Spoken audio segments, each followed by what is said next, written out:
हिमालय की तलहटी में जहाँ प्रकृति अपने सबसे सुंदर छटा बिखेरती है, वहाँ स्थित था मध्य देश। चारों ओर बहते झरने, फूलों से सजे जंगल और देवताओं के वास जैसी पवित्रता इस राज्य को अद्भुत बनाती थी। इसी पवित्र भूमि पर जन्मी एक कन्या, जिसने अपने प्रेम और पतिव्रता धर्म से मृत्यु के देवता तक को झुका दिया। यह कहानी है सावित्री की, जो अपने साहस, बलिदान और दृढ़ता से पतिव्रता स्त्रियों की आदर्श बन गई। राजा अश्वपति और रानी मालविका की एकमात्र पुत्री सावित्री, जो रूप, गुण और धर्म की त्रिवेणी थी। उसकी आंखों में चंद्रमा की शीतलता और चेहरे पर सूर्य की चमक थी। लेकिन नियति ने उसके जीवन में एक कठिन परीक्षा का विधान किया था। वह परीक्षा थी सत्यवान, उसके प्रियतम और जीवन साथी के जीवन को बचाने की। आइए जानते हैं उस अनमोल प्रेम की गाथा जो कालजयी बन गई। बहुत समय पहले, जब धर्म और सत्य का शासन था, तब हिमालय की तलहटी में स्थित एक समृद्ध राज्य मध्य देश में राजा अश्वपति और रानी मालविका का शासन था। राजा धर्मपरायण, न्यायप्रिय और प्रजा के लिए पिता समान थे, परंतु उनके जीवन का सबसे बड़ा दुख यह था कि उनके कोई संतान नहीं थी। राजा और रानी ने संतान प्राप्ति के लिए 18 वर्षों तक तपस्या की। उनके तप से प्रसन्न होकर देवी सावित्री ने प्रकट होकर उन्हें वरदान दिया। हे राजन, तुम्हारे घर एक कन्या का जन्म होगा। वह रूप, गुण और धर्म में अद्वितीय होगी और पतिव्रता धर्म की मिसाल बनेगी। कुछ समय बाद रानी ने एक तेजस्वी और सुंदर कन्या को जन्म दिया, जिसका नाम देवी सावित्री के सम्मान में रखा गया। सावित्री रूप, गुण और बुद्धिमता में अनुपम थी। वह बचपन से ही साहसी और धार्मिक प्रवृत्ति की थी। उसकी सुंदरता और तेज ऐसा था कि लोग उसे देखते ही मंत्रमुग्ध हो जाते थे। जब वह बड़ी हुई तो उसकी यश और सुंदरता की चर्चा दूर दूर तक फैल गई, परंतु जब स्वयंवर का समय आया तो सावित्री ने अपने पिता से कहा, पिताजी, मैं अपने जीवन साथी का चयन स्वयं करना चाहती हूँ। राजा अश्वपति ने उसे अनुमति दी और सावित्री अपनी सखियों के साथ विभिन्न राज्यों में अपने लिए योग्य वर की तलाश में निकली।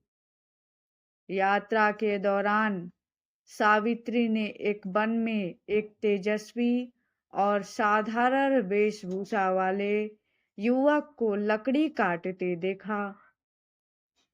वह सत्यवान था, जो शाल्यराज के निर्वासित राजा धूम्रसेन का पुत्र था।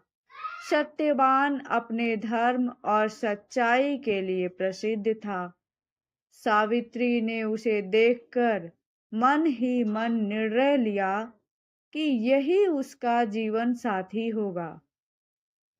जब सावित्री ने अपने पिता को सत्यवान के बारे में बताया तो वहां नारद मुनि उपस्थित थे। नारद मुनि ने सावित्री को चेतावनी दी, हे राजकुमारी, सत्यवान योग्य और धर्मपरायण है, परंतु वह अल्पायु है। उसके जीवन के केवल 1 वर्ष शेष हैं। यह सुनकर राजा अश्वपति चिंतित हो गए और उन्होंने सावित्री को मना करने का प्रयास किया, लेकिन सावित्री ने दृढ़ता से उत्तर दिया, पिताजी, मनुष्य का जीवन और मृत्यु ईश्वर के हाथ में है। यदि सत्यवान मेरा भाग्य है तो मैं उसे ही अपनाऊंगी। सावित्री और सत्यवान का विवाह हो गया। सावित्री ने शाही वैभव छोड़कर एक साधारण गृहिणी का जीवन अपनाया। वह वन में अपने ससुर और सत्यवान की सेवा में लगी रहती। हालांकि उसे सत्यवान की अल्पायु का ज्ञान था और उसने मन ही मन एक योजना बना ली। सावित्री ने अपनी तपस्या और उपवास को कड़ा कर दिया। उसने पवित्र मंत्रों का जाप और देवी की आराधना शुरू कर दी। विवाह के 1 वर्ष बाद वह दिन आया जिसकी सावित्री को पूर्व जानकारी थी।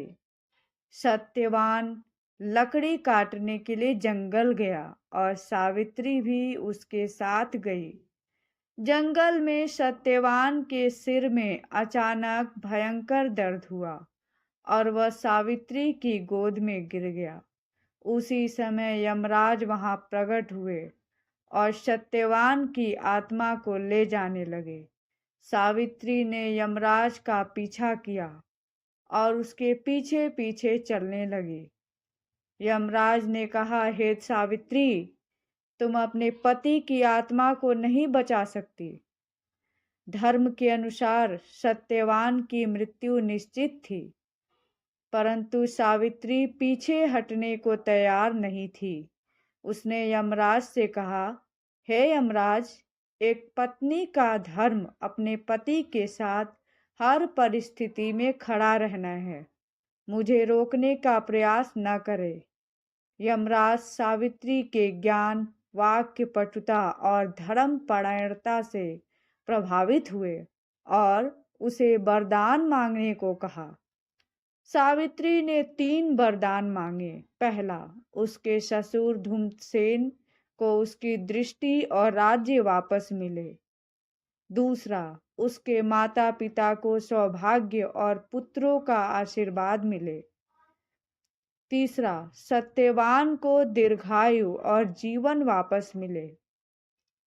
यमराज ने पहले 2 वरदान तो तुरंत स्वीकार कर लिए, परंतु तीसरे वरदान के बारे में सोचकर ठहर गए। सावित्री ने यमराज से कहा, हे यमराज, आप धर्मराज हैं। आपने स्वयं मुझे पतिव्रता धर्म का पालन करने का वरदान दिया। मेरे पति के बिना मेरा जीवन अधूरा है। यदि आप धर्म का पालन करते हैं तो सत्यवान को जीवन दान देना ही होगा। यमराज को उसकी निष्ठा और तर्क के सामने झुकना पड़ा। उन्होंने सत्यवान की आत्मा को लौटा दिया और आशीर्वाद दिया, हे सावित्री, तुम्हारा पतिव्रता धर्म अमर रहेगा। तुम्हारी कथा युगों युगों तक पतिव्रता स्त्रियों के लिए प्रेरणा बनेगी। सावित्री ने अपने तप और पतिव्रता धर्म से यमराज जैसे देवता को भी झुकने पर विवश कर दिया। सत्यवान को जीवन दान मिलने के बाद सावित्री और सत्यवान ने अपने ससुर के राज्य को पुनः स्थापित किया। उनके जीवन का हर क्षण धर्म और सत्य के मार्ग पर अग्रसर रहा। कहते हैं, जब यमराज सावित्री के साहस और प्रेम को देख रहे थे तो उन्होंने कहा था, हे सावित्री, तुम्हारे जैसे पतिव्रता स्त्रियों के कारण ही धरती पर धर्म और सत्य जीवित है। तुम्हारी कथा अमर रहेगी और स्त्रियों के लिए प्रेरणा बनेगी। सावित्री की कथा हमें सिखाती है कि सच्चा प्रेम, साहस और धर्म कोई भी बाधा पार कर सकता है। जहाँ सत्य और निष्ठा का वास होता है, वहाँ देवताओं को भी झुकना पड़ता है। तो यह थी सावित्री की अनमोल गाथा, एक ऐसी स्त्री जिसने अपने प्रेम से मृत्यु को पराजित कर दिया। ऐसी कहानियाँ हमें यह विश्वास दिलाती हैं कि कठिन से कठिन परिस्थिति में भी हमारा संकल्प और धर्म हमारे मार्ग को प्रकाशित करता है। आपको यह कहानी कैसी लगी? अपनी राय हमें कमेंट में बताएं और जुड़े माई दास्तान डायरी के सफ़र में, जहां हर कहानी आपके दिल को छूने के लिए है। तो तब तक के लिए धन्यवाद। Take care. Thanks for watching. Like, share and subscribe.